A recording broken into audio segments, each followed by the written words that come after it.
السلام عليكم ورحمة الله وبركاته. إن الحمد لله نحمده ونستعينه ونستغفره ونعوذ بالله من شرور أنفسنا ومن سيئات أعمالنا. من يهده الله فلا مضل له ومن يضلل فلا هادي له. وأشهد أن لا إله إلا الله وحده لا شريك له وأشهد أن محمدا عبده ورسوله صلى الله تعالى عليه وعلى آله وصحبه وسلم تسليما كثيرا. أما بعد فقد قال الشيخ العلامة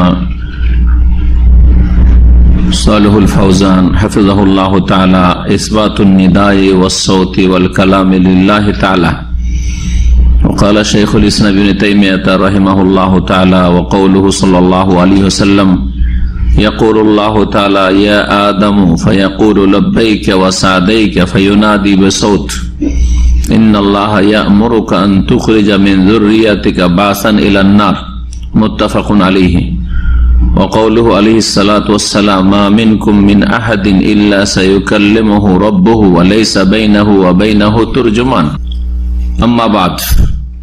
আল্লাহ রাব্বুল আলামিনের যাবতীয় প্রশংসা যে মহান আল্লাহ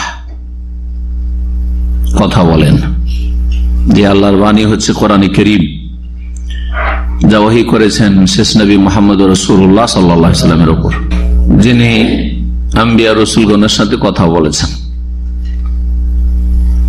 আদম আলাইহিস সালামের সাথে আল্লাহ কথা বলেছেন, কথা বলেছেন ইব্রাহিম আলাইহিস সালামের সাথে, কথা বলেছেন মুসা আলাইহিস সালামের সাথে, কথা বলেছেন নবী মুহাম্মদ রাসূলুল্লাহ সাল্লাল্লাহু আলাইহি ওয়াসাল্লামের সাথে। কোন নবীর সাথে সরাসরি কথা বলেছেন, আর বাকি সমস্ত নবী রাসূলের সাথে আল্লাহ রাব্বুল আলামিন ওহীর মাধ্যমে কথা বলেছেন। ওহীর মাধ্যমে, সরাসরি না বললেও। আল্লাহ রাব্বুল আলামিনের একটি গুণ হচ্ছে আল্লাহর কথা বা আল্লাহর বাণী। আল্লাহ কথা বলেন, আর কথা বললে কথার আওয়াজ হয়, আওয়াজ হয়।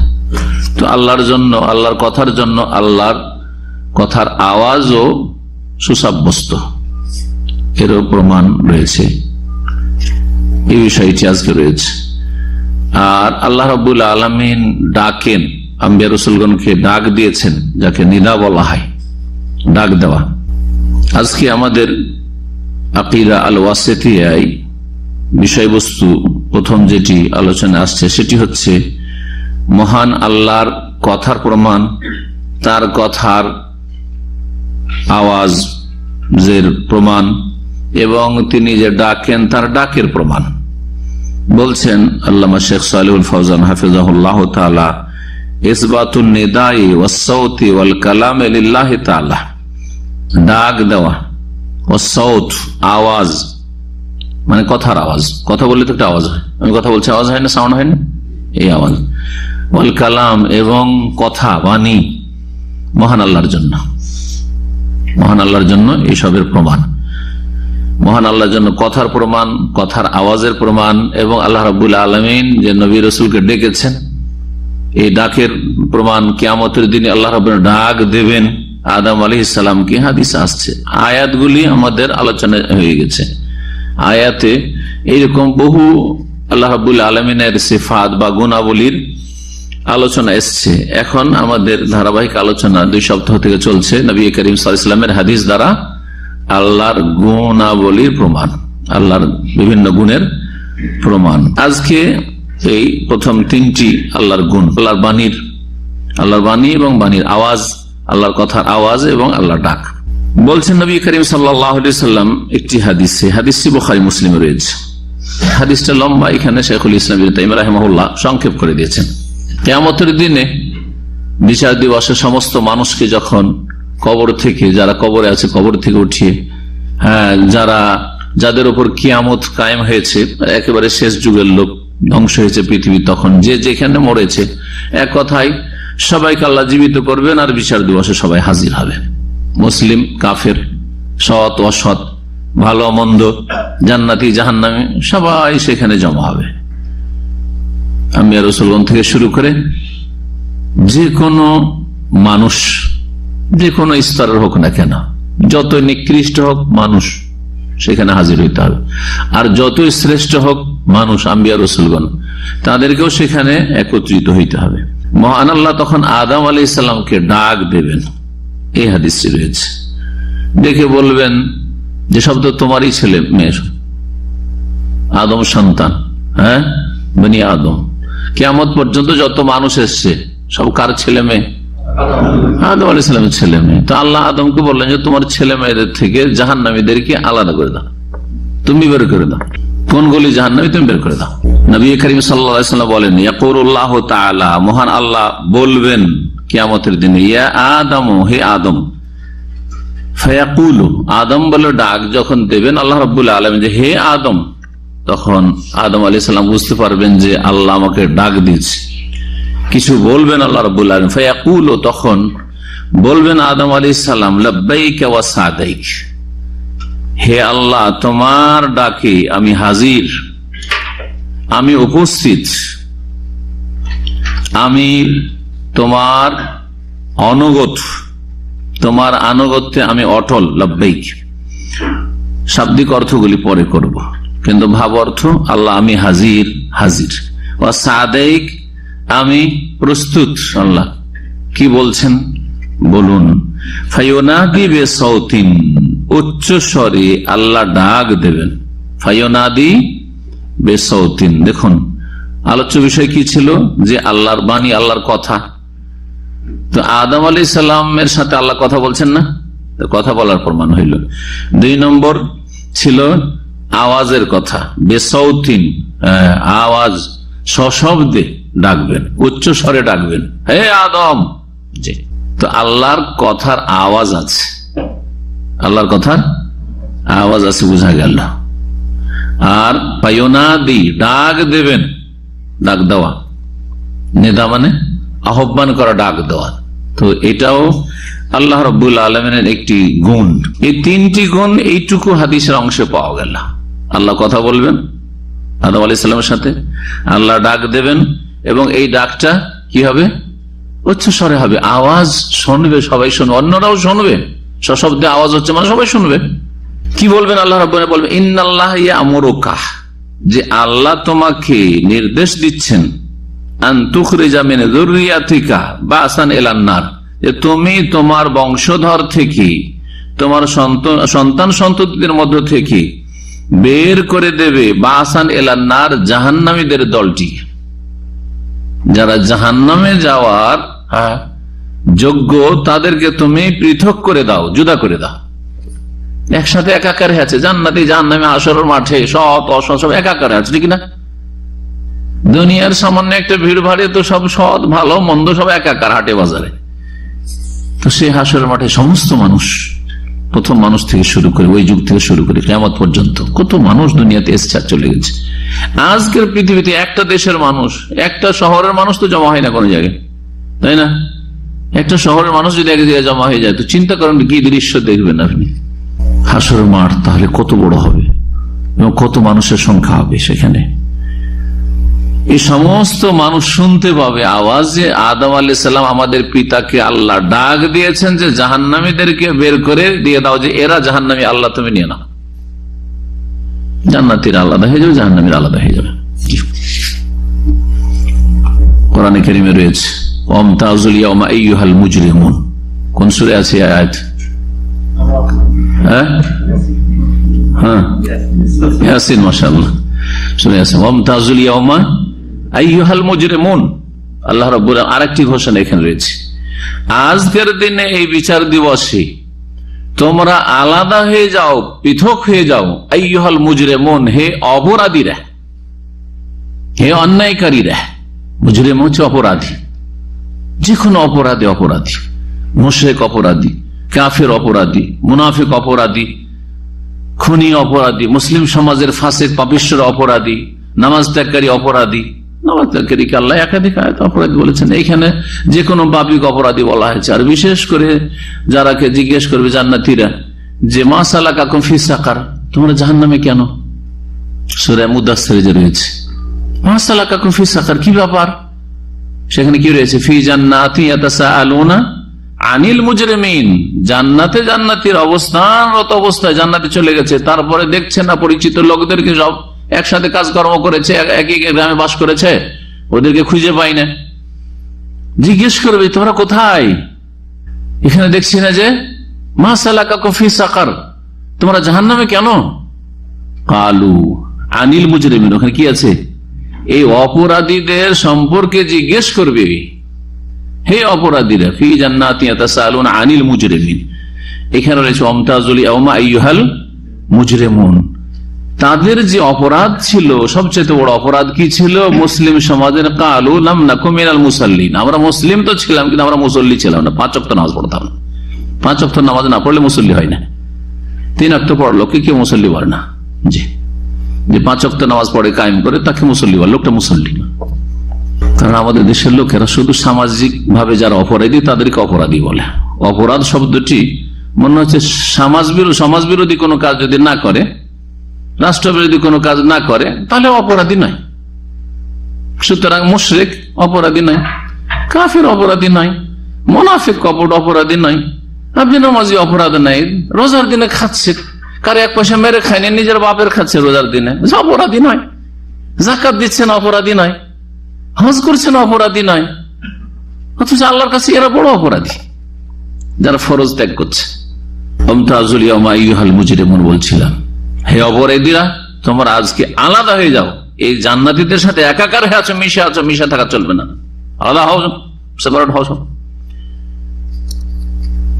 এখানেও আল্লাহ রাব্বুল আলামিন বলবেন আদম আলাইহিস সালামকে যে দেখো তোমার বংশধর বা ছেলে মেয়ে থেকে জাহান্নামের দলটিকে, বাসান মানে দল, এখানে বাসান মানে যাদেরকে প্রেরণ করা হয় একটা দলকে, ওখান থেকে এখানে বাসের অর্থ বা ভাব অর্থ হচ্ছে জাহান্নামী দলটিকে তুমি বের করে দাও। তারপরে লম্বা কথোপকথন রয়েছে আদম আলাইহিস সালামের সাথে। আল্লাহকে জিজ্ঞেস করবেন যে হে আল্লাহ, ওমা বাসুন্নার, কারা জাহান্নামী, কতটা বের করতে হবে আমার সন্তানদের থেকে? তখন কি বলেছিলেন আল্লাহ রাব্বুল আলামিন? বেকুল্লে আলফিন কত? হ্যাঁ, 999 জি, প্রত্যেক 1099 জনকে জাহান্নামে যেন বের করে দাও। আদম আলাইহিস সালামের সন্তান 1001 জন জান্নাতি আর বাকিগুলো জাহান্নামী, এদেরকে কি করে দাও? আখরিজ বাসান্নার, এদেরকে আলাদা করে দাও। ওয়ামতাজুল ইয়াওমা আইয়ুহাল মুজরিমুন, অপরাধী হচ্ছে 999 জন, তোমরা আলাদা হয়ে যাও। সুবহানাল্লাহ, চিন্তা করেন এই হাদিসটা কি বর্তমান মুসলিম সমাজের উপর ফিট করেন? একেবারে বাস্তব, একেবারে বাস্তব। একটা মহল্লাতে কতজন সাবালক লোক আছে, এক একটা বাড়িতে কয়জন সাবালক ছেলে মেয়ে আছে, সাবালক সাবালিকা, আর মসজিদে কয়জন আসে বা নামাজ কয়জন পড়ে, আর কয়জন জান্নাতে যাওয়ার কাজ করে, ফরজ ওয়াজিবগুলি তাদের ঠিক আছে, ফজরে কয়জন আসে, তাহলে সোজা হিসাব হয়ে যাবে। 1999টা কি বাসন্নার জাহান্নামী দল, এরা জাহান্নামী। আল্লাহ শুকরিয়া আদায় করেন, আলহামদুলিল্লাহ। যারা আল্লাহ নামাজ পড়া তৌফিক, আলহামদুলিল্লাহ বলেন, সুবহানাল্লাহ। মসজিদের সামনে বাড়ি, দেখছি মসজিদের সামনে বাসা বাড়ি, মসজিদে ঢুকলাম তখনও গাড়িতে কেউ তো যারা 2-4-5 পয়সার জন্য গাড়ি ক্লিন করছে, আর কেউ মসজিদের সামনে বাড়ি, গাড়ি রেডি করছে, ও যাবে সমুদ্র বিচ টিচ কোথাও ঘুরতে যাবে, গাড়ি রেডি করছে। মসজিদ থেকে বেরিয়ে এসে দেখি এখনো গাড়ি ও রেডি ফেডি হচ্ছে, মাল সামান বোঝাই করছে, এখন ফ্যামিলি নিয়ে বেরোবে। মুসলমান, এরা মুসলিম। জি, এদেরকে দেখে আক্ষেপ হয় মুসলিম জাতির ওপর, যে হাইরে মুসলিম জাতি ইসলাম থেকে কত দূরে চলে গেছে। একদিকে আক্ষেপ হয়, আবার আলহামদুলিল্লাহ বলি, আলহামদুলিল্লাহ। আমি আমার বাচ্চাদেরকে, ছোট্ট বাচ্চাগুলো শিখাই আলহামদুলিল্লাহ। আজকেও 7 বছর আর ওই বাচ্চা বলছে আলহামদুলিল্লাহ। বলছে কেন? বলছে আলহামদুলিল্লাহ যে দেখো খেলাধুলা করছে ফিল্ডে, এদের বয়স 18-20, আল্লাহ নামাজ পড়া তৌফিক দেয়নি, তোমাকে 7 বছর নামাজ পড়া তৌফিক দিয়েছে, বলে আলহামদুলিল্লাহ। আল্লাহ শুকরিয়া আদায় করেন, লাইন শাকারতুম লাযিদান্নাকুম, আল্লাহ শুকরিয়া আদায় করে, এটা অহংকার নয়। আলহামদুলিল্লাহ, আমাকে নামাজ পড়া তৌফিক দিয়েছো, আমার ছেলে মেয়েকে নামাজ পড়া তৌফিক দিয়েছো, তো আল্লাহ এটাকে স্থায়ী করবেন নিয়ামত কি? আল্লাহ এদেরকে দিনের উপর অটল রাখবেন, কায়েম রাখবেন। একটু ভয় লাগে না? না আখিরাতের আযাব, আখিরাতে বিশ্বাসী নাই মনে হচ্ছে, দুনিয়ার আযাব বলে ভয় নেই। ঠিক ওই সময় নামাজের ইকামত জামাত হচ্ছে মুসলিম জাতিতে, আর ওই সময় আপনি মসজিদের সামনে দাঁড়িয়ে আছেন বা খেলাধুলা করছেন, একটু ভয় না, গাড়ি নিয়ে টান দিল। আজকে আরেকজনকে দেখলাম, একামত হয়ে জামাত শুরু হলে দিল টান। চিন্তা করেন ওই সময় টান দেওয়া জায়েজ মসজিদের গেট থেকে, ওই সময় অথচ জামাত শুরু হয়ে গেছে অলরেডি। এমন না জামাত শুরু হয়নি, 1-2 মিনিট বাকি আছে আর এক মসজিদে পড়বো। একটু ভয় লাগে না যে আল্লাহ যদি এই গাড়ি এবং আমাকে মুসিবতের সম্মুখীন করেন তো কে রক্ষা করতে পারে? দুনিয়া বলে তো একটু ভয় লাগে, দুনিয়া রাজা বলে ভয় নেই মুসলিম জাতির। এই ছিল বুখারী মুসলিমের হাদিস। এই হাদিস থেকে যেটা জানতে পারলাম সেটা হচ্ছে যে আল্লাহ রাব্বুল আলামিন কি কথা বলেন, আল্লাহর গুণ হচ্ছে কথা বলা। আল্লাহ রাব্বুল আলামিন কথার আওয়াজ রয়েছে এবং আল্লাহ রাব্বুল আলামিন ডাকেন, ডাক দেন। জি, 3টি গুণ। দ্বিতীয় হাদিস, وقوله صلى الله عليه وسلم, নবী করিম সাল্লাল্লাহু আলাইহি ওয়াসাল্লাম বাণী, মা মিনকুম মিন আহাদিন ইল্লা সায়ুকাল্লিমুহু রাব্বুহু, তোমাদের মধ্যেকার এমন কোন মানুষ নেই যার সাথে তার প্রতিপালক আল্লাহ কথা বলবেন না। এমন কোন মানুষ নেই যার সাথে আল্লাহ কথা বলবেন না। প্রত্যেকের সাথে আল্লাহ কথা বলবেন। কোন দিন? দুনিয়াতে নয়। কখন? আখিরাতে, বিচার দিবসে, হাসরের মাঠে। বিচার দিবসে প্রত্যেকের সাথে কথা বলবেন, প্রত্যেকের সাথে কথা বলবেন। কোরআনে কারিমে একটি আয়াত রয়েছে যে এক শ্রেণীর অসৎ লোক, তাদের সাথে লা ইউকাল্লিমুহুমুল্লাহু ইয়াওমাল কিয়ামাতি ওয়া লা ইউযাক্কিহিম ওয়া লাহুম আযাবুন আলীম। আল্লাহ ওদের সাথে, এক শ্রেণীর অপরাধীদের সাথে আল্লাহ কথাও বলবেন না, তাদেরকে পাক পবিত্র করবেন না নাপাকি পাপ থেকে এবং জাহান্নাম থেকে, আর তাদের জন্য মর্মান্তিক শাস্তি রয়েছে। নবী করিম সাল্লাল্লাহু আলাইহি ওয়াসাল্লাম বেশ কিছু হাদিস রয়েছে যে সালাসাতুন, 3 শ্রেণীর মানুষ আছে, লা ইউকাল্লিমুহুমুল্লাহু ইয়াওমাল কিয়ামাতি ওয়া লা ইউযাক্কিহিম ওয়া লাহুম আযাবুন আলীম। তাহলে হাদিসে বিরোধ হয়ে যায় না, বা আয়াত আর হাদিসে বিরোধ হয়ে যায় না? এই হাদিস আছে প্রত্যেকের সাথে আল্লাহ কথা বলবেন, তার মানে মুসলিম, কাফের, সৎ ও অসৎ সবার সাথে কথা বলবেন, তাই না? আর ওই আয়াত বা হাদিসে রয়েছে যে 3 শ্রেণীর মানুষের সাথে, বা কিছু কিছু অপরাধী আছে যাদের সাথে আল্লাহ কি করবেন না? কথা বলবেন না। তো সমন্বয় কি? কোরআন হাদিসে তো বিরোধ নেই নিশ্চয়ই, তাহলে আমাদেরকে সমন্বয় করতে হবে। উলামায়ে কেরামগণ, ভাষ্যকারগণ এগুলো সমন্বয় করেছেন।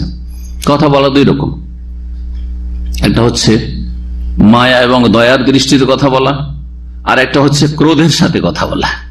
হ্যাঁ, তো প্রত্যেকের সাথে আল্লাহ কথা বলবেন হিসাব নেওয়ার জন্য, পাকড়াও করার জন্য, তাদের কাছ থেকে তাদের স্বীকারোক্তি নেওয়ার জন্য যে কি করেছে জবাব দাও। অসৎ লোক যারা, তাদের সাথে কোনো দয়া মায়ার কথা নেই, তাদের কাছে তাদের সাথে শাসানিমূলক কথা, ধমকের কথা, জি, পাকড়াওয়ের কথা, আল্লাহর ক্রোধ গজবের কথা হবে, রাগান্বিত হয়ে কথা বলবেন। ঠিক আছে? জি হ্যাঁ, সবার সাথে কথা বলবেন, কিন্তু অসৎ লোকদের সাথে কথা বলে আল্লাহ রাব্বুল আলামিন রহমতের সাথে না, কিসের সাথে? ক্রোধের সাথে, রাগান্বিত হয়ে, গজবের সাথে। জি, কড়া ক্রান্তি করে আল্লাহ ধরবেন তাদেরকে। আর সৎ লোকদের সাথে কথা বলবেন, সেটা হচ্ছে জান্নাতীদের সাথে, রহমতের সাথে, দয়ার সাথে, মায়ার সাথে। জি, ভুল ভ্রান্তি হয়তো আছে কিন্তু দয়ার যোগ্য। অনেক অপরাধী আছে দয়া মায়ার যোগ্য। অপরাধী 2 রকম, অপরাধ করার পর যদি তার মধ্যে হঠকারিতা থাকে, অনতপ্ত নয়, তাহলে তার সাথে কখনো আল্লাহ রাব্বুল আলামিন দয়ার সাথে কথা বলবেন না। অহংকার, হ্যাঁ, কখন সে নথি স্বীকার করার পারেনি, তার কোনো অনুভূতি হয়নি, অনুশোচনা হয়নি যে আমি ভুল করছি বা আমার অন্যায় হচ্ছে। আর কিছু লোক আছে যাদের ভুল হয়ে যায়, কিন্তু ভুল হওয়ার সাথে সাথে কি করে? তওবা করে নেই। অনেক সময় তওবা না করলেও মাঝে মাঝে নিজেকে ধিক্কার দেয়, জি, লজ্জিত হয়। জি, তো পার্থক্য আছে। নবী করিম সাল্লাল্লাহু আলাইহি ওয়াসাল্লাম বলছেন যে তোমাদের মধ্যে এমন কোন মানুষ নেই যার সাথে তার রব আল্লাহ রাব্বুল আলামিন কথা বলবেন না। প্রত্যেকের সাথে কথা বলবেন হিসাব নেওয়ার জন্য। ওয়ালাইসা বাইনাহু ওয়া বাইনাহু তুরজুমান, সেই সময় আল্লাহর মাঝে এবং ওই বান্দা ব্যক্তির মাঝে কোন দোভাষী থাকবে না, ট্রান্সলেট করার জন্য, অনুবাদ করার জন্য। যে আল্লাহর ভাষা বুঝি না, সেজন্য সেখানে একজন মুতারজিম, অনুবাদক থাকবে না, কোনো দরকার হবে না। প্রত্যেকের সাথে আল্লাহ সরাসরি কথা বলবেন। আল্লাহর ভাষা তারা বুঝবে আর তাদের ভাষা আল্লাহ রাব্বুল আলামিন বুঝেন। জি, দুনিয়ার বিচারের কাঠগড়াই, আসামের কাঠগড়াই যেখানে বিচার হয়, সেখানে দোভাষী লাগে, লাগে না? লাগে না? সৌদি আরবে তো বুঝতেই পারছেন, বিদেশিদের যারা অনারব, সেসব আসামি আদালতে গেলে ওখানে মোতারজিম ছাড়া হয় না, সরকারি মোতারজিম আছে। অনেক সময় সরকারি দিয়ে জুটে না, যখন হয় না ওদের বা নেই হয়তো, তখন তারা ইসলামিক সেন্টার গুলো থেকে কত লিডার পাঠিয়ে নিয়ে গিয়ে অনুবাদ করে, বুঝে না কি বলতে চায় আসামি, বাদী আসামি কি বলতে চায়। কিন্তু আল্লাহ রাব্বুল কাছে এসব কিচ্ছু লাগবে না, সরাসরি কথা বলতে হবে আল্লাহর সাথে। এই হাদিস দ্বারা কি বোঝা গেল? এই হাদিস দ্বারা বোঝা গেল যে আল্লাহ রাব্বুল আলামিন কিয়ামতের দিনে তার বান্দাদের সাথে কথা বলার প্রমাণ, এবং কথা বলবেন যখন তিনি ইচ্ছা করবেন, তাই না, স্বাধীনভাবে। এমন নয় যে কথা বলা রেকর্ডিং কথা যখন অন করে দিলেন অটোমেটিক কথা বলছে, শেষ হয়ে গেল, ফিতা ঘুরে শেষ হয়ে গেল, অফ হয়ে যাবে, এইরকম নয়।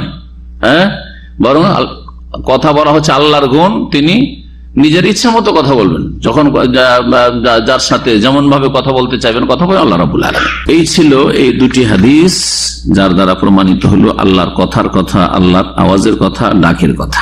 এখানে এই দুটি শব্দ এসেছিল লাব্বাইক ওয়া সাদেক। আর লাব্বাইক শব্দটি আমরা বলি কারণ হজ উমরার তালবিয়া পড়ি যারা আরব দেশে থাকি, লাব্বাইক আল্লাহুম্মা লাব্বাইক। তো এই লাব্বাইক মানে কি শাব্দিক অর্থ, ভাব অর্থ বলে দিলাম যে আল্লাহ হাজির হয়েছি, তাই না, আল্লাহ হাজির হয়েছি। শাব্দিক অর্থ বলছেন যে লাব্বাইক মানে হচ্ছে আনা মুকিমুন আলা তাআতিকা, হে আল্লাহ আমি তোমার আনুগত্যে অটল।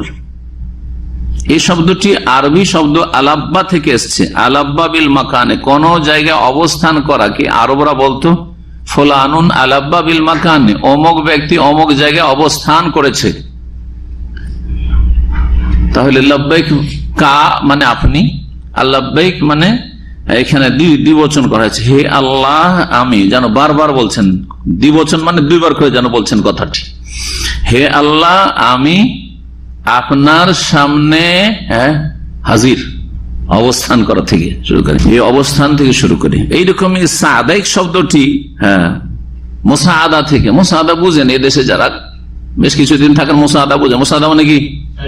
সাহায্য করা, হেল্প করা, সহযোগিতা করা। তো এখানে সাদেক শব্দটি ওই মুসাআদা থেকে এসছে, যে সাআদা ইউসাদ মুসাআদা।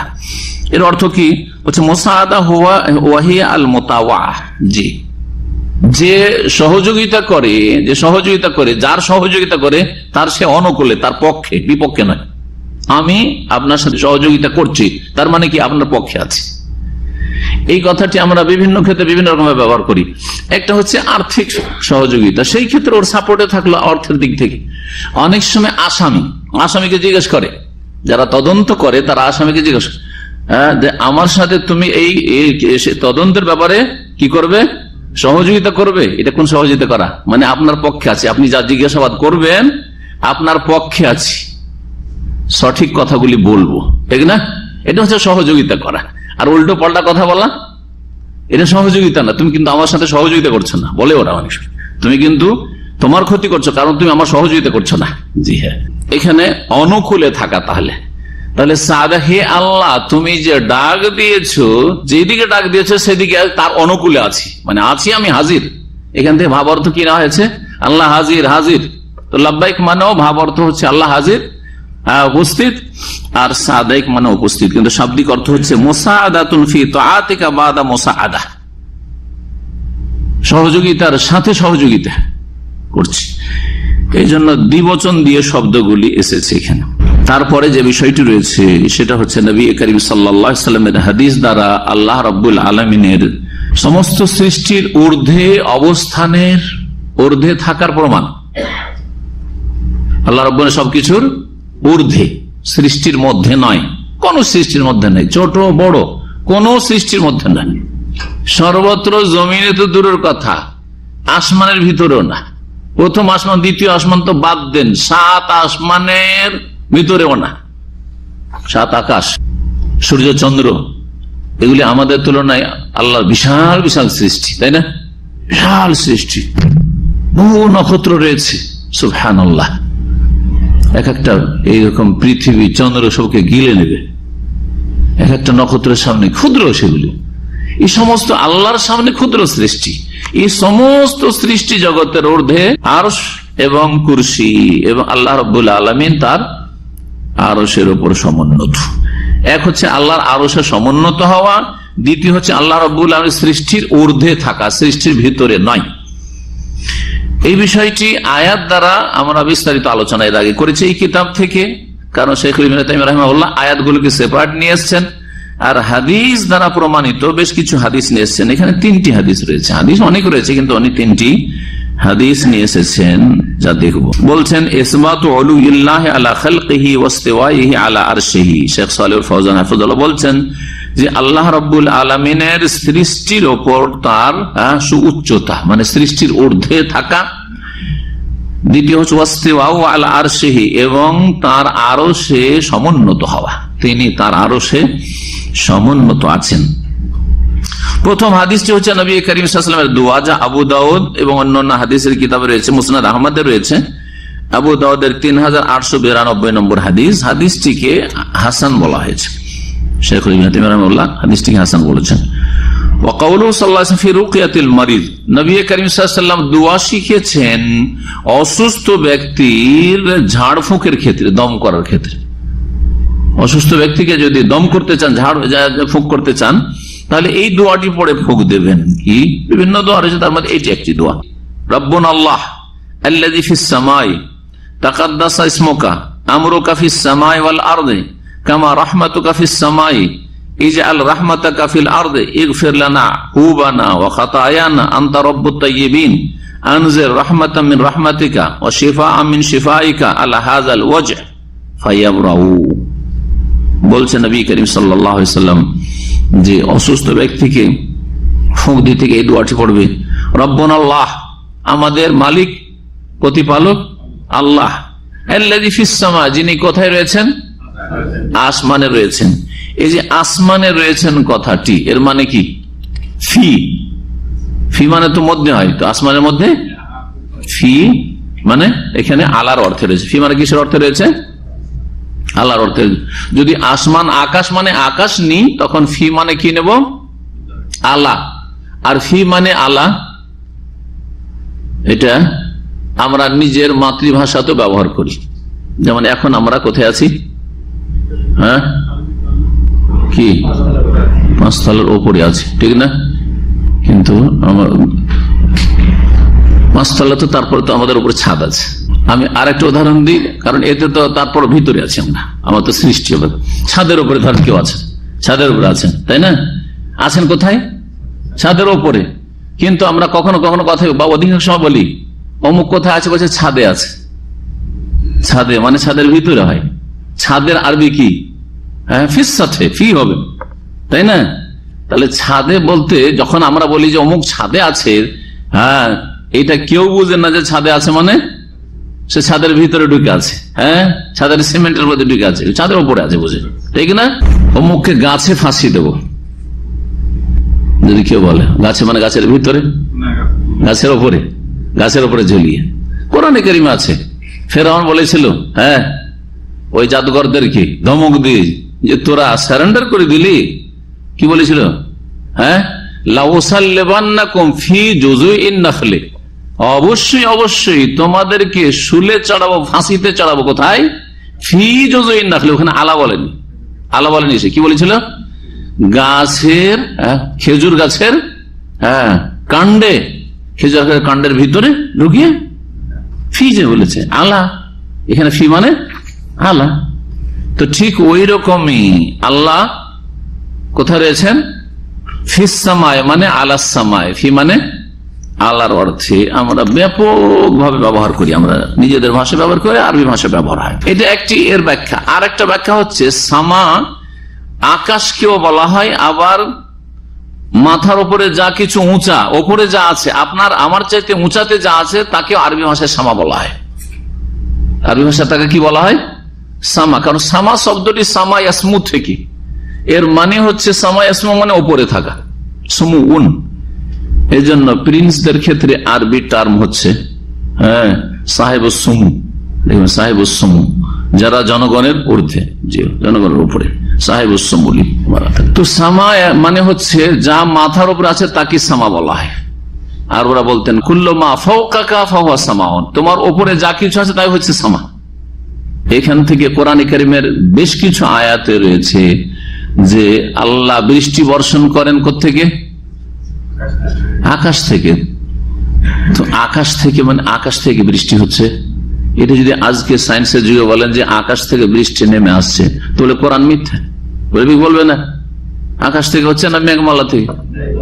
মেঘমালা থেকে, মেঘমালা মাত্র 1 কিলোমিটার উপরে গিয়ে, 1 কিলোমিটারে যেতে হবে না। আপনি পাহাড়ি এলাকায় চলে যান, বেশি দূরে যান, উঁচা পাহাড়ের কথা বলবো না, দার্জিলিং এলাকায় তো দেখতে পাবেন যে আপনি পাহাড়ের ওপরে, মেঘের ওপরে, আর নিচে মেঘমালাগুলি, আর ওখান থেকে বৃষ্টি বর্ষণ হচ্ছে। এইখানে চলে যান, আমি গেছি আবহাতে, আলবাহা, এই দুটো এলাকায় গেছি। আলবাহাতে গাড়ি আমাদের চলছে, আর আমাদের সাথে সাথে মেঘগুলি চলছে, এত উঁচা পাহাড়ের উপর উঠে গেছি, আর পাহাড়ের চূড়া করে আরো উপরে আছে, মানে মেঘের উপরে পাহাড়ের চূড়া, মেঘগুলো ভাসছে আমাদের পাশাপাশি মনে হচ্ছে, আর ওখান থেকে বৃষ্টির সময় বৃষ্টি হচ্ছে। বোঝা গেছে কিনা? অথচ আল্লাহ বলছেন ওয়ানজালনা মিনাস সামাই মাআন তাহুরা, আমি আকাশ থেকে, যে সামাই মিনাস সামাই, আকাশ থেকে পবিত্র পানি বর্ষণ করে থাকি। তো আকাশ থেকে বর্ষণ হয় আসলে কি না উপর থেকে? এখানে আকাশ থেকে মানে আকাশের দিক থেকে, উপর থেকে। জি হ্যাঁ, এই অর্থ যদি এখানে নেন তাহলে আবার ঠিক আছে, তাহলে ফি মানে আলা করার দরকার নেই। কি হবে? এখন অর্থ করেন দোয়াটি, রব্বুন আল্লাহ, আমাদের প্রতিপালক আল্লাহ, আল্লাযী ফিস সামাই, যিনি আকাশে রয়েছেন, মানে ওপর রয়েছেন। হ্যাঁ, যিনি ওপরে রয়েছেন। ওপর যেমন মেঘমালা, তেমন প্রথম আকাশ থেকে শুরু করে 7 আকাশ, তেমনি আমাদের ওপরে আছে আরশ, কুরসি, আর তার উপরে আল্লাহ রাব্বুল আলামিন, তিনি সবচেয়ে উপরে রয়েছেন। রব্বুন আল্লাযী ফিস সামাই মানে উপরে যিনি রয়েছেন। জি, দুটো অর্থ নেওয়া যেতে পারে। তাহলে ফির মানে ফি করলেও কোনো দোষ নেই।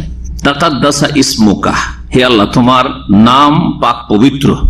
মুকাদ্দাস মানে পবিত্র হওয়া, এখান থেকে বাইতুল মুকাদ্দাস বলা হয় পবিত্র ঘর। জি, আল আরদুল মুকাদ্দাসা পবিত্র ভূমি। উদখুলুল আরদাল মুকাদ্দাসাতা আল্লাতী কাতাবাল্লাহু লাকুম, আল্লাহ কোরআনে কারীমে বলেছেন প্যালেস্টাইনের ভূমিকে। আমরুকা ফিস সামাই ওয়াল আরদে, তোমার নির্দেশ চলে আকাশেও এবং জমিনেও। আকাশেও এবং পৃথিবীতে কি চলে? তোমার নির্দেশ, আল্লাহ নির্দেশ চলে। আল্লাহ নির্দেশ হচ্ছে 2 রকম। আল্লাহ নির্দেশ হচ্ছে 2 রকম। কে বলতে পারেন? বহুবার কিন্তু এই ব্যাখ্যা তাফসীর করতে গিয়ে বলেছি। আল্লাহর এক নির্দেশ হচ্ছে বিধানগত নির্দেশ। আল্লাহ আমাদেরকে বলেছেন যে আমিনু বিল্লাহ, আল্লাহর প্রতি ঈমান নিয়ে আসো, বিশ্বাস স্থাপন করো, ঠিক না? কুলু লা ইলাহা ইল্লাল্লাহ, বলো আল্লাহ ছাড়া কোনো সত্য মাবুদ নেই। আল্লাহর আদেশ কিনা? আকিমুস সালাহ, আল্লাহর নির্দেশ কিনা? জি। ওয়াবুদু রাব্বাকুম, তোমাদের রবের ইবাদত করো, আল্লাহর আদেশ কিনা? জি হ্যাঁ। এগুলো হচ্ছে শরীয়তগত আদেশ, আল্লাহর হচ্ছে বিধানগত আদেশ। আল্লাহ শরীয়তে তার বিধিবিধানে হুকুম করেছেন, এই ভালো কাজ করো, মন্দ কাজ থেকে বেঁচে থাকো।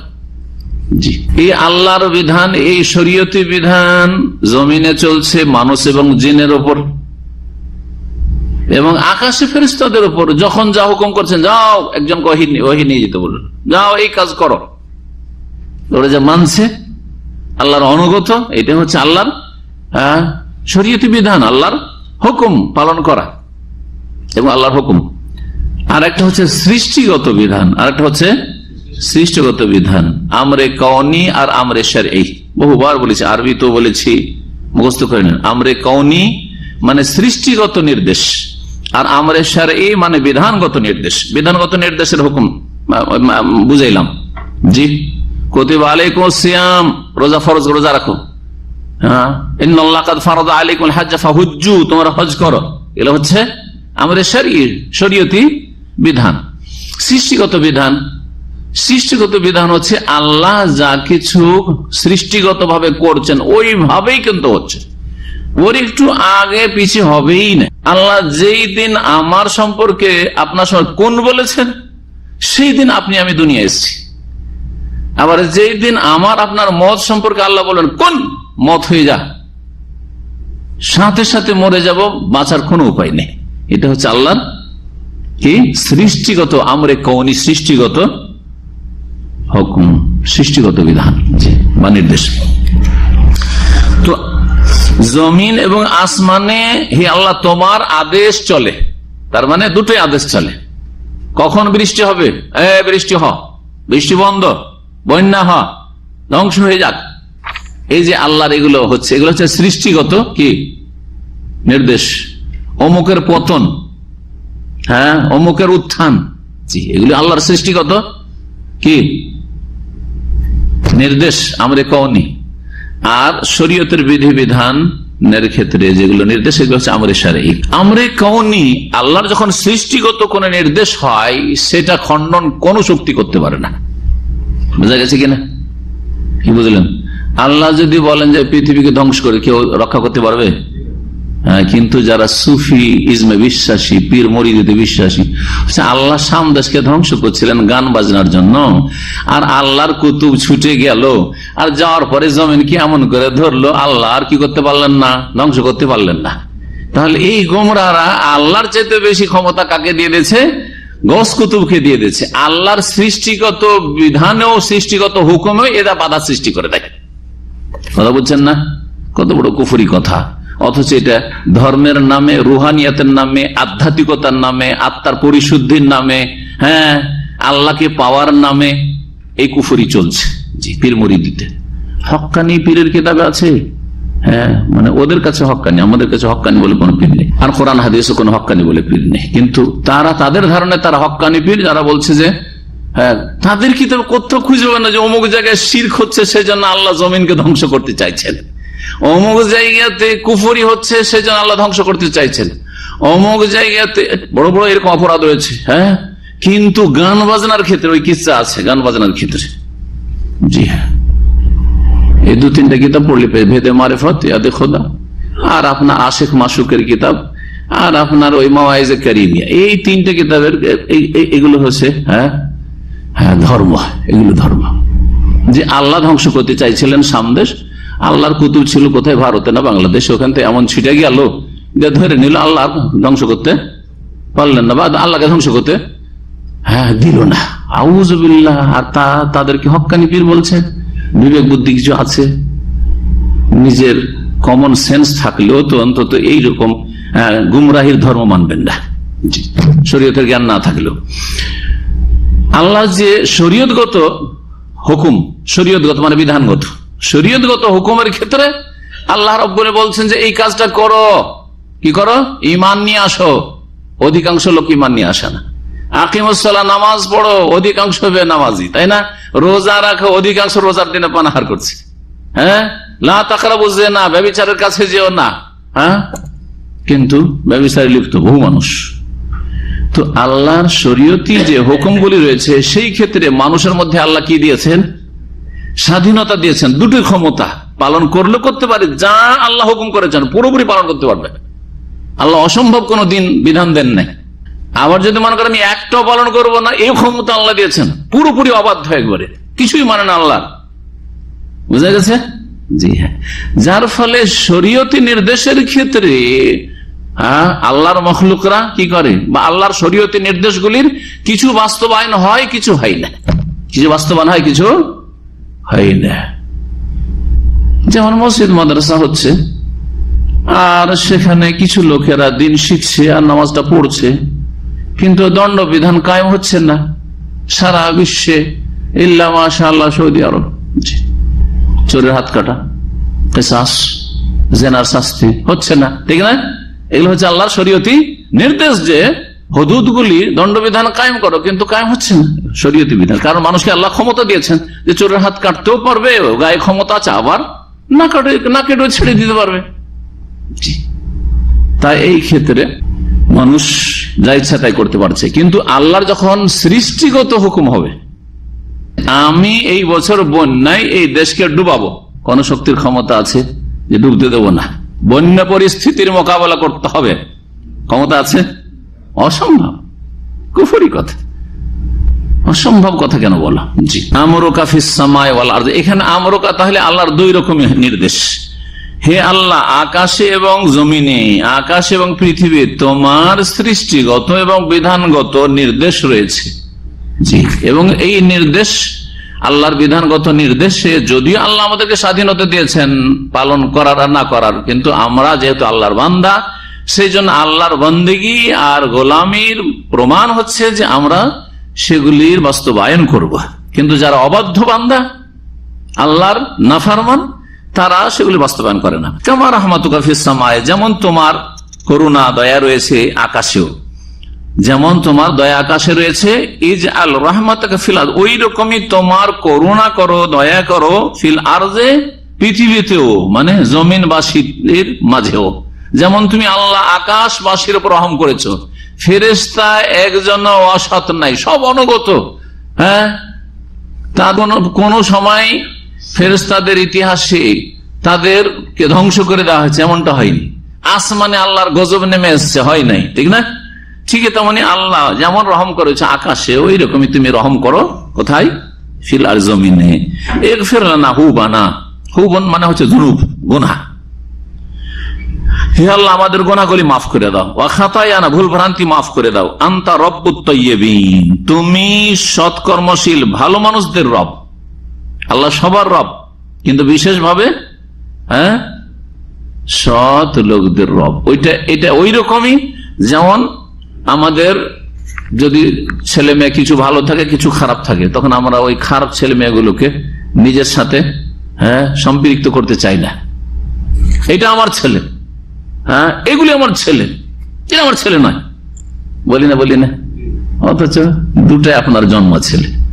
হ্যাঁ, অনেক সময় স্বামী স্ত্রীতে রসিকতা করে খারাপটাকে ওর মায়ের সাথে লাগায়, এটা তোমার, এটা আমার না, করে না?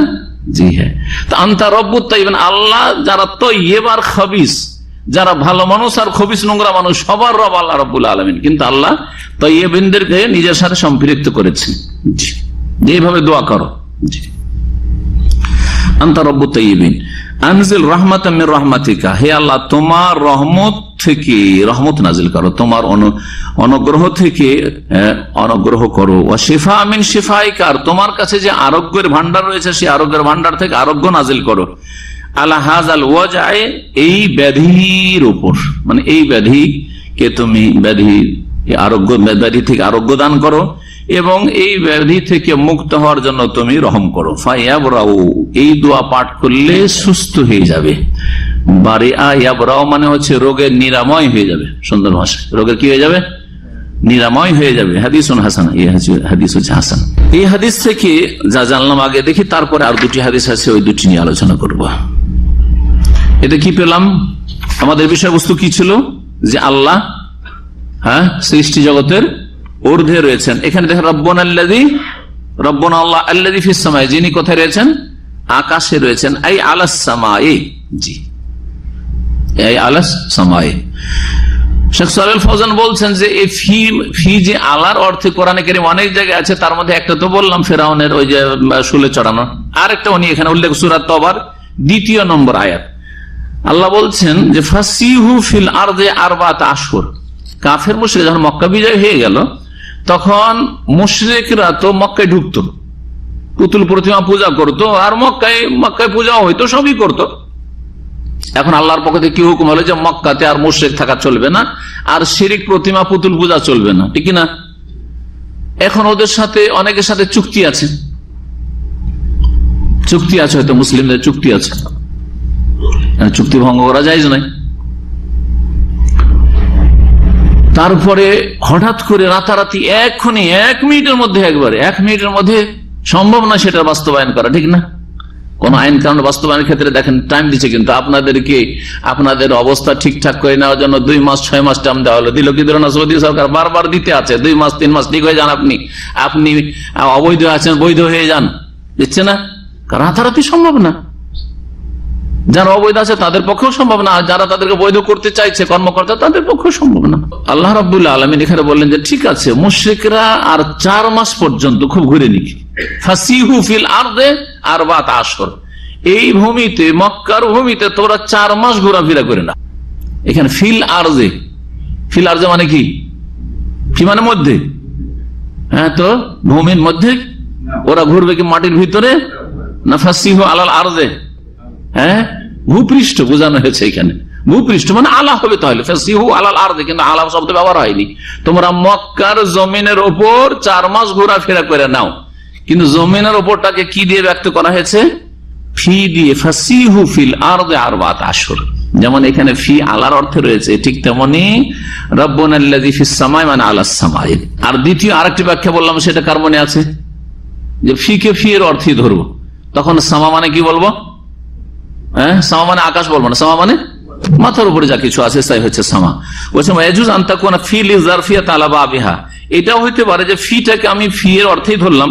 ওয়া ইয়াকুনুল মুরাদু বিস সামাই মুতলাকুল উলু, আর আকাশ বলতে এখানে আকাশ বোঝানো, আকাশ মানে ওপরটাকে বোঝানো হয়েছে, ওপরকে বোঝানো হয়েছে। এই হাদিসে শরীয়ত সম্মত ওসিলার উল্লেখ আছে।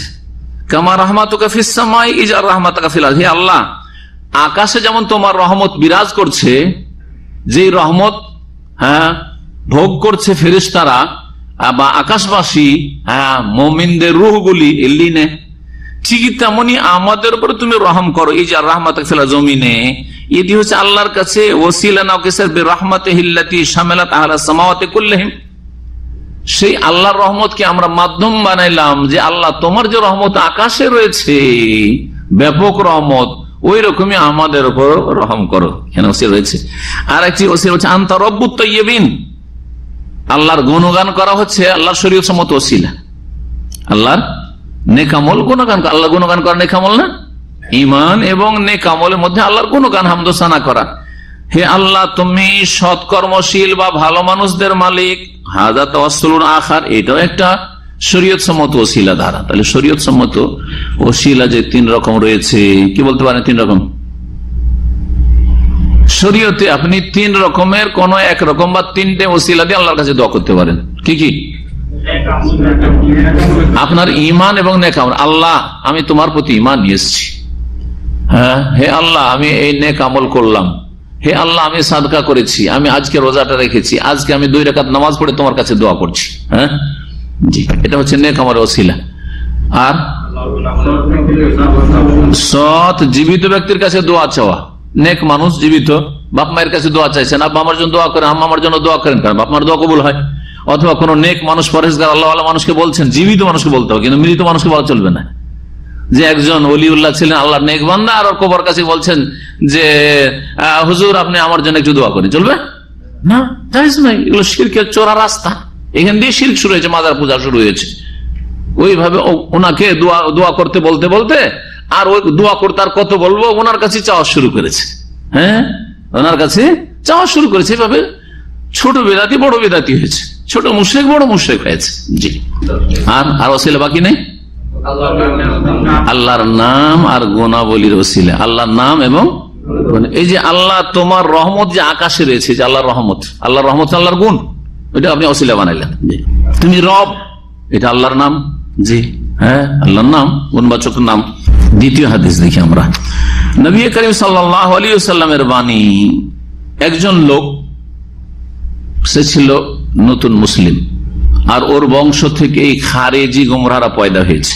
যেমন নবী সাল্লাল্লাহু ভবিষ্যৎবাণী করেছিলেন, খারেজিদের পূর্বপুরুষ। হ্যাঁ, জুল খুয়াইসারা আল ইয়ামানি এই লোক ছিল, তামিমি। সে নবী সাল্লাল্লাহু আলাইহি ওয়াসাল্লাম ভাগ বন্টন করে দিলেন গানিমাতের ধন সম্পদ। সে ভুল বুঝলো, দিয়ে কি বলল যে এই দলিয়া মোহাম্মদ, হে মোহাম্মদ আপনি ইনসাফ করুন, হ্যাঁ ইনসাফ করুন। নবী সাল্লাল্লাহু আলাইহি ওয়াসাল্লাম তখন কি বলেছিলেন? এই কথাটি বলেছিলেন, সুবহানাল্লাহ, আল্লাহ আমাকে সুবিচার কায়েম করার জন্য পাঠিয়েছেন, আল্লাহ আমাকে আমানতদার বলে আখ্যায়িত করেছেন, আল্লাহ আমাকে আল আমিন বলছেন, আল্লাহ আমাকে বিশ্বস্ত বলেছেন, আর তোমরা আমাকে বিশ্বস্ত বলে বিশ্বাস করলে না। তারপর ভবিষ্যৎবাণী করেছিলেন যে এর বংশে, এর প্রজন্মেই এমন জাতি পয়দা হবে, ইয়াকরাউনাল কোরআন, যারা কোরআন তো খুব সুন্দর পাঠ করবে, লা ইউজাউযু হানাজিরহুম, কিন্তু তাদের হলক থেকে এই কণ্ঠনালীর নিচে নামবে না, কোরআন দ্বারা কোনো লাভ তাদের হবে না। তাহকিরুনা সালাতাকুম মা সালাতিহিম, এত সুন্দর খুশু খুজুর নামাজ পড়বে, কিন্তু তারা ইয়ামরুকুনা মিনাদ দ্বীন বা মিনাল ইসলাম, তার দ্বীন ইসলাম থেকে বেরিয়ে যাবে। কামা ইয়ামরুকু সাহমু মিনার রামিয়া, যেমন তীর দ্রুত বেগে ছুটে গেলে শিকারীকে লেগে পার থেকে ওপার চলে যায়, ওই রকম ইসলামে ঢুকেছে আর তারপরে বেরিয়ে যাবে এরা। জি, মুসলিমদের বিরুদ্ধে বেরোবে, ইয়াকতুলুনা আহলাল ইসলাম, এরা মুসলিমদেরকে খুন করবে, ওয়া ইয়াদাউনা আহলাল আওসান, আর প্রতিমা পূজারী মুশরিক কাফেরদের বন্ধু বানাবে, তাদেরকে ছেড়ে দেবে, অসুবিধা নেই ওরা। কিন্তু মুসলিম যদি কেউ গুনাহগার হয় তাহলে তার বিরুদ্ধে তাদের বাড়াবাড়ি ফতুয়া, এরা তাগুত, এরা তাগুতের দালাল, আর এরা হয়েছে মুরতাদ, আর এরা হয়েছে কাফের হয়ে গেছে, এরা নাস্তিক, এই খালি ঢালাহারে ফতুয়া দিয়ে সরকারি যারা চাকরি করে, যেহেতু সরকারের মানব রচিত আইন, সেজন্য ঢালাহা দিল, সরকারে যত কেউ আছে তাদেরকে কাফের বানিয়ে দিল, আর তারপর সরকারি যত আমলা আছে, কর্মকর্তা আছে, সবকে কাফের বানিয়ে দিল। এই জজ কাফের, তো উকিল কাফের, তো এই কাফের সেই কাফের। এরাই হচ্ছে খারেজি। নবী করিম সাল্লাল্লাহু আলাইহি ওয়াসাল্লাম এদের সম্পর্কে 1400 বছর আগে ভবিষ্যৎবাণী করেছেন, ইসলামের চরমপন্থা নেই। আর এরা যদি অসৎ হয় তারপরও তাদের মধ্যে ইসলামের কিছু আছে, ঠিক কিনা? কিন্তু কাফের যে অসৎ, তার মধ্যে ইসলামের কিছুই নেই, না আল্লাহ বিশ্বাস, না পরকালে বিশ্বাস, না রাসূলে বিশ্বাস, না কোরআন কারীমের একটা আয়াতে বিশ্বাস আছে ওদের। কিন্তু একজন যত অসৎ মুসলিম হোক, হ্যাঁ, যত অসৎ মুসলিম, পাপিষ্ট মুসলিম হোক, মাঝে মধ্যে কখনো আল্লাহর ভয় তার মধ্যে হতে পারে, তার মানে কিছু ভালো কাজ থাকতে পারে না? একজন লোক হয়তো নামাজ পড়েন না, হ্যাঁ, সে জাহান্নামী নিশ্চয়ই, কিন্তু সে বাপ মায়ের সাথে খারাপ আচরণ করে না। এবং একজন অমুসলিমের মতো শুধু মানবতার খাতিরে না, সে ভাবছে এই বাপ মায়ের সেবা করে বাপ মায়ের দোয়া নিয়ে আমি পার হয়ে যাব। তাহলে পার্থক্য হইল না? বাপ মায়ের সেবা সওয়াবের কাজ, এটা কাফের জানে না। বাপ মায়ের দোয়া, এটা কাফের জানে না, কিন্তু একজন মুসলিম ফাসিক বেদিনও জানে, ঠিক না? ঢালাহারে পাপিষ্টদেরকে, ফাসিকদেরকে কাফের বলা, এটা হচ্ছে চরমপন্থীদের কাজ, এটা হলো গোমরাহদের কাজ, এটা হচ্ছে খারিজিদের কাজ, যাদের সম্পর্কে এই হাদিসে ভবিষ্যৎবাণী রয়েছে। নবী করিম সাল্লাল্লাহু আলাইহি ওয়াসাল্লাম তখন ওই লোককে বলেছিলেন, আল্লাহ তা'মানুনি, আমাকে তোমরা বিশ্বস্ত মনে করো না? ও আনা আমিনু মান ফিস সামাই, অথচ আমি সেই সত্তার পক্ষ থেকে বিশ্বস্ত বলে স্বীকৃত যিনি আকাশে রয়েছেন। ফিস সামাই, যিনি কোথায় রয়েছেন? তোমরা আমাকে বিশ্বস্ত ইমানদার মনে করলে না, আমি খেয়ানত করব, বিশ্বাসঘাতকতা করব, আমি স্বজন প্রীতি করব, কাউকে দেব আর তোমাকে দেব না। অথচ আল্লাহ যিনি আকাশে রয়েছেন তিনি আমাকে কি বলছেন? আমিন বলে আখ্যায়িত। ওয়ানা আমিন মান ফিস সামাই, যে সত্তা আকাশে রয়েছেন আল্লাহ, তার পক্ষ থেকে আমি আমিন হিসাবে প্রেরিত হয়েছি। হাদিসুন সহিহুন, এই হাদিসটি হচ্ছে সহিহ বুখারীতে রয়েছে, মুসলিমে রয়েছে। সহিহ বুখারী 4351 নম্বর হাদিস, মুসলিমের 1064 নম্বর হাদিস। এই হাদিস থেকে কি জানলাম? সহজ, তাই না? আল্লাহ কোথায় আছেন? হ্যাঁ, বলছেন শেখ সালেহ ফাওজান, আন্না ফিহি ইসবাতাল উলুহি লিল্লাহি তাআলা, এর দ্বারা প্রমাণিত হলো যে আল্লাহ সুউচ্চে রয়েছেন। কোথায় রয়েছেন? আমাদের ওপরে রয়েছেন। ওয়া আন্নাহু ফিস সামাই, তিনি আকাশের ওপরে রয়েছেন। আর আল্লাহর সুউচ্চে থাকা হচ্ছে সিফাতুন জাতিয়াতুন, সত্তাগত গুণ, কামা সাবাক, সত্তাগত গুণ। জি, আল্লাহ রাব্বুল সর্বদাই কোথায় রয়েছেন? সুউচ্চ সুমহান। সাব্বিহিসমা রাব্বিকাল আল আলা, তিনি আল আলা। তৃতীয় হাদিসটি রয়েছে, তৃতীয় হাদিস হচ্ছে ওয়াল আরশু ফাওকা যালিক, আল্লাহ রাব্বুল 7 আকাশের কথা বললেন, প্রত্যেক আকাশের মাঝখানে ফাঁক রয়েছে, একটা আকাশ, এক আকাশ থেকে আরেক আকাশের মাঝের দূরত্ব হচ্ছে 500 বছর রাস্তা, ইত্যাদি যে হাদিসটি রয়েছে। ওই হাদিস শেষখানে রয়েছে ওয়াল আরশু ফাওকা যালিক, 7 আসমানের উপর কি রয়েছে? আল্লাহর আরশ রয়েছে। ওয়াল্লাহু ফাওকাল আরশি, আর আল্লাহ কোথায় রয়েছেন? আরশের উপরে রয়েছেন। ওয়া হুয়া ইয়ালামু মা আনতুম আলাইহি, আর তোমরা যেই অবস্থায় রয়েছো আল্লাহ সবকিছুই জানছেন। আল্লাহ সমস্ত সৃষ্টির ঊর্ধ্বে, 7 আকাশের ওপরে, আরশে আজিম, সে মহান আরশের ওপর। তারপরে তিনি তোমাদের সর্ব অবস্থা সম্পর্কে ওয়াকিফ হাল, ওয়া হুয়া ইয়ালামু মা আনতুম আলাইহি, আল্লাহ দূরে থেকেও কাছে, দূরে থেকেও কাছে। জি, সুউচ্চ আছেন আর কাছেও আছেন। হাদিসটি হচ্ছে হাসান, ইমাম আবু দাউদ এবং অন্যান্যরা হাদিসটি বর্ণনা করেছেন। জি, এই হাদিস দ্বারা কি প্রমাণিত হইল? আল্লাহ কোথায়? আল্লাহর সবচাইতে উঁচার সৃষ্টি, ওপরের সৃষ্টি হচ্ছে আরশ কুরসি, তিনি আরশ কুরসির ওপরে। তারপরে হাদিস 4 নম্বর এটি, ওয়া কাউলুহু লিল জারিয়া, নবী করিম সাল্লাল্লাহু আলাইহি ওয়াসাল্লাম একটি বালিকা সম্পর্কে, দাসী, এই দাসী ছিল একজন সাহাবীর, যেই সাহাবীর নাম কোন কোন হাদিসে এসেছে, তার নাম ছিল মুআবিয়া ইবনুল হাকাম। নাম ছিল কি? মুআবিয়া ইবনুল হাকাম। এই সাহাবীর একটি দাসী ছিল, অল্প বয়সী বালিকা। কোনো কিছুর ক্ষেত্রে একটু রাগ হয়ে গেছে, তার রাগ হয়ে যাওয়ার পরে ওকে একটা চড় দিয়েছে। চড় দেওয়ার পরে সে অনুতপ্ত হয়েছে যে আমি তো অন্যায় কাজ করলাম, আমার অধীনে সেজন্য আমি মারবো, আমি হারাম কাজ করলাম, গুনাহগার হয়ে গেলাম। তারপরে অনুতপ্ত লজ্জিত হয়ে রাসূলুল্লাহ সাল্লাল্লাহু আলাইহি ওয়াসাল্লামের কাছে এসে হাজির। সাহাবায়ে কেরামদের ছিল এই অবস্থা যে কোনো কিছু করে পুলিশ পাঠিয়ে ধরে নিয়ে আসতে হবে, ধরো ওকে, এই অপরাধ করেছেন না, নিজে এসে হাজির। এটা তো সাধারণ ঘটনা। ও জানছে একটা চড় মেরেছে, না হয় চড়ই খাবো, ওর বেশি তো নাই। কিন্তু সাহাবী জেনা হয়ে যাচ্ছে, ভালো করে জানছেন যে আমি বিবাহিত মানুষ, জেনা করেছি, নবী সাল্লাল্লাহু আলাইহি ওয়াসাল্লামকে বলতে যাবো, মাসলা জানা আছে যে আমাকে তো পাথর দিয়ে রজম করা হবে। আজকাল যদি ইসলামিক আদালত থাকে, যতই বড় পরেজার হোক না কেন, যে জানটা বাঁচা, সরকারকে জানাইতে যাবো না, হ্যাঁ জানাইলে জান যাবে, ঠিক না? নবী সাহাবী গিয়ে বলছেন, ইয়া রাসূলুল্লাহ তাহহিরনি, আমাকে পাক করে নেন, পাক করে নেন। কেন, কি হয়েছে? যাও যাও। 4 বার করে ফিরিয়ে দিচ্ছেন, এদিক থেকে ফিরেছেন, ওইদিকে আসছে। নবী সাল্লাল্লাহু আলাইহি ওয়াসাল্লাম মুখ ফিরিয়ে আবার ওইদিকে আসছে। 4 বার করে যখন বলা হয়ে যাচ্ছে, ভালো করে জানছে যে আমাকে মেরে ফেলা হবে, আমার শাস্তি হচ্ছে মৃত্যুদণ্ড, পাথর মেরে সংসার করা হবে।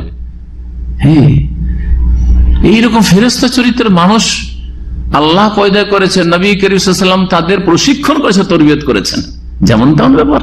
আর সাহাবায়ে কেরাম সম্পর্কে আপনি বিচার করতে বসবেন, আপনি মন্তব্য করতে বসবেন, জি, এটা হচ্ছে ইসলামের দুশমনদের কাজ, এটা হচ্ছে মুনাফিকদের কাজ।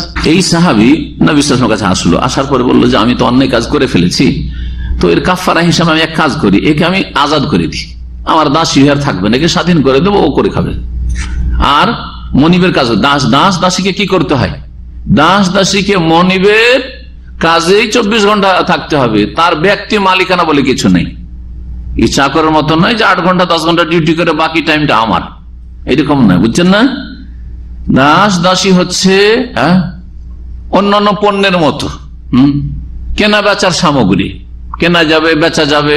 2 নম্বর কথা, যত ইনকাম করুক, কোটি কোটি টাকাও যদি ইনকাম করে, একটা পয়সা তার পকেটে ঢুকবে না, ব্যক্তি মালিকানা নেই। কার পকেটে ঢুকবে? মালিকের পকেটে ঢুকবে, সবকিছুর মালিক সে মালিক। তাহলে এইরকম দাসত্বের জীবন থেকে মুক্ত হওয়াটা বড় একটা বিষয়, নিয়ামত। ওই সাহাবী বলে, ইয়া রাসূলুল্লাহ আমি একে ফ্রিতে আজাদ করে দিচ্ছি, 1 পয়সা নেব না, কারণ আমি অপরাধ করেছি। নবী সাল্লাল্লাহু আলাইহি ওয়াসাল্লাম বললেন যে না, বালা যে নিবে, হ্যাঁ ঠিক আছে, আজাদ করবে, ঠিক আছে, কিন্তু ওকে নিয়ে আসো, আমি একটু পরীক্ষা করি ওকে। ফাআতা বিহা রাসূলুল্লাহ সাল্লাল্লাহু আলাইহি ওয়াসাল্লাম কাছে ওই মেয়েটিকে নিয়ে আসলো। ফাকালা লাহা, নবী করিম সাল্লাল্লাহু ওই মেয়েকে জিজ্ঞেস করে, আইনা আল্লাহ, আল্লাহ কোথায়? এখন হাদিসটিতে আসে, এখান থেকে হাদিসটা শুরু হয়েছে, তাই না? নবী সাল্লাল্লাহু আলাইহি ওয়াসাল্লাম বলেছেন ওই বালিকাকে এই সময়ে বলেছেন, আইনা আল্লাহ, আল্লাহ কোথায়? কালাত ফিস সামা, ওই মেয়েটি কি বলেছিল? আল্লাহ কোথায় রয়েছেন? আকাশে রয়েছেন। ফিস সামা মানে আলাস সামা, আকাশের উপর রয়েছেন। কালা, তাহলে আল্লাহর তাওহীদের পরীক্ষায় পাস। একটা জিজ্ঞাসাতে লা ইলাহা ইল্লাল্লাহর ক্ষেত্রে পাস এই মেয়েটি। দ্বিতীয় মুহাম্মদুর রাসূলুল্লাহ, দ্বিতীয় পাঠ রয়েছে, কারণ 2টো শাহাদাতের বাক্য রয়েছে, এটাতে পরীক্ষা নিতে হবে। বলে মান আনা, আমি কে জানো তুমি? বিশ্বাস করো যে আমি কে? মান আনা? কালা, তো মেয়েটি বললো, আনতা রাসূলুল্লাহ সাল্লাল্লাহু আলাইহি ওয়াসাল্লাম, আপনি আল্লাহর রাসূল সাল্লাল্লাহু আলাইহি ওয়াসাল্লাম, আল্লাহর দূত, আল্লাহর প্রেরিত রাসূল। কালা, নবী সাল্লাল্লাহু আলাইহি ওয়াসাল্লাম বলে এটা তো পাস, লা ইলাহা ইল্লাল্লাহতেও তাওহীদও পাস, আর রিসালাতেও পাস, মুহাম্মদুর রাসূলুল্লাহতেও পাস। যখন দুটোতেই পাস তো মুসলিম। জি, এখন বাস্তবায়নের পালা। যেই ব্যক্তি লা ইলাহা ইল্লাল্লাহতেও পাস আর মুহাম্মদুর রাসূলুল্লাহতেও পাস, এখন কি করতে হবে? এটাকে টিকিয়ে রাখার জন্য বাস্তবায়ন করতে হবে। 5 ওয়াক্ত নামাজ পড়ে দিলে বাস হয়ে গেল, সে মুসলিম। ভিতরে কি আছে আমাদের কোনো দেখার প্রয়োজন করে না। একজন লোককে নামাজ পড়তে দেখছি আর তার মধ্যে ঈমান ইসলাম ভঙ্গকারী স্পষ্ট কিছু দেখছি না, সে আমাদের কাছে মুসলিম। আমাদের কোনো অধিকার নেই যে তাকে মুনাফিক বলবো, তাকে ইসলামের দুশমন বলবো, অথবা তাকে বলবো যে সে নাস্তিক, অথবা এটা সেটা না। নবী বললেন, হ্যাঁ ওকে তাহলে স্বাধীন করে দাও, হ্যাঁ এখন স্বাধীন করো, কারণ সে হচ্ছে মুমিনা, তখন তার হক বেশি রয়েছে। যদিও যে মুমিন নয় তাকেও স্বাধীন করলে সব রয়েছে, কিন্তু মুমিন মুমিনাতকে স্বাধীন করে দিলে সে স্বাধীন ইবাদতবন্দি করতে পারবে, ব্যক্তি মালিকানা হবে, তখন যাকাত দিতে পারবে, ব্যক্তি মালিকানা কিছু পয়সা আসবে, তখন হজ করতে পারবে, ঠিক কিনা? তো নবী সাল্লাল্লাহু আলাইহি ওয়াসাল্লাম বললেন যে একে আজাদ করে, ফাইন্নাহা মুমিনা, কারণ এ হচ্ছে ঈমানদার মেয়ে, ঈমানদার মুমিন মেয়ে। রাওয়াহু মুসলিম, হাদিস সহিহ মুসলিমের হাদিস নম্বর 537। এই হাদিস সম্পর্কে শেখ সালেহুল ফৌজান হাফিজাহুল্লাহ তাআলা বলছেন, শুনেন ভালো করে, বলছেন ফিহি দালিলুন আলা জাওয়াজি সুআলি আনিল্লাহি বিআইনা। এই হাদিস দ্বারা প্রমাণিত হয় যে আল্লাহ সম্পর্কে আয়না বলে জিজ্ঞাসা করা জায়েজ। আয়না মানে কোথায়? আল্লাহ সম্পর্কে তাহলে কেউ যদি জিজ্ঞেস করে কাউকে যে আল্লাহ কোথায় ভাই, আয়না মানে হচ্ছে কোথায়, বাংলাতে আল্লাহ কোথায়, তো এই প্রশ্ন করা জায়েজ না না জায়েজ? হাদিস কি প্রমাণ করে? জায়েজ। কে কাজটি করেছেন? জিজ্ঞাসা কে করেছেন? স্বয়ং রাসূলুল্লাহ জিজ্ঞেস করেছেন।